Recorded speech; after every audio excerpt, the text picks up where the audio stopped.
2025 में ई महाकुंभ के आयोजन भेल अछि प्रयागराज में और सब केओ कल्पवास कर रहल छथि और बड़ी जोर शोर से कुंभ में स्नान कर रहल छथि।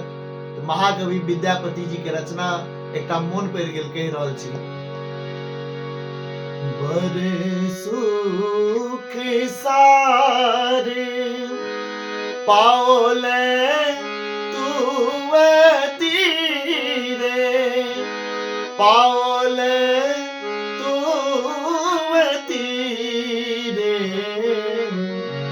छारई निकट नयन बानी